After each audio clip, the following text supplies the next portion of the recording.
So, do you have any practical advice on how I can improve my ability to concentrate and pay attention to the world around me? Well, I have some practical advice for that. The first piece of practical advice, often the devil's in the details, but often some practical advice is, well, regulate your habits. Try to get up at approximately the same time each morning. I would recommend that you get up approximately when other people get up. So that would be something in the neighborhood of 7:30 or 8 in the morning, or perhaps earlier, or perhaps a little bit later, but you want to stabilize that because your circadian rhythms operate more, fluidly, and your mood is likely to be regulated better if there's islands of stability in your daily routines. Human beings like daily routines, just like dogs like daily routines. And so regulate your sleep. I would say when you get up in the morning, eat breakfast. That's a really important thing to do. I can't tell you how many people I've treated in my clinical practice whose proclivity for emotional instability and depression, anxiety, general hopelessness, emotional pain and gloom and doom, as well as capacity to concentrate, were properly regulated or inhibited or reduced by merely ensuring that they ate a protein and fat rich breakfast relatively soon after they wake up. And that's especially true if they're stressed. And because it turns out that if you stress yourself after a fast, which is of course what you've undertaken if you haven't eaten since the night before, that your body produces enough insulin to deplete deplete the sugar in your blood, and then it's very difficult for you to become regulated properly with regards to your metabolism until you sleep again. And so it can be regulating your sleep, and your breakfast eating habits in particular can be a very effective way of regulating your mood and increasing your capacity to concentrate. The other thing I would say is that spending some time scheduling your time is also extraordinarily useful. And so I can tell you a little bit about how to use schedules effectively.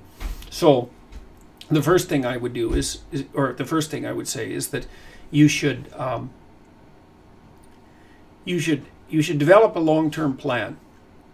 You can use something like the Future Authoring Program, which most of you are familiar with because, of course, you would have got a key to it, almost everyone, as a consequence of being a patron. Is you have to set up your vision, like Geppetto when he's looking at the star before Pinocchio's transformation takes place. You have to set up your long-term vision.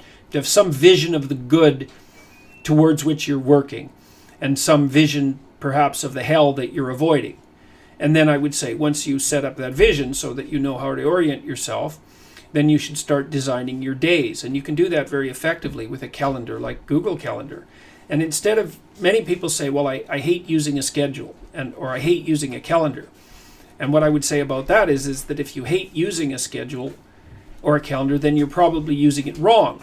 What you're doing is using the calendar as an external tyrant that's telling you what you should do if you were going to be a conventionally good person each day. So you load yourself up with arbitrary responsibilities. But that's not really how you should use a schedule. What you should use a schedule to do is to design the day that you would most like to have. And obviously that's going to include accepting some responsibility and undertaking to make progress on those things that you have to make progress on to keep your life from collapsing into chaos.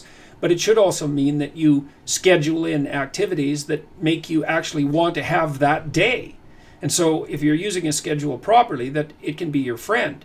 And that can also be something that can increase your capacity to concentrate. And then I would say, well, if you're very scattered, then you can start to train yourself. You might say, well, I need to learn to read without distraction. So maybe what you do, you say, okay, well, for the next week, I'm going to read 10 minutes a day, and I'm going to try to limit the distractions.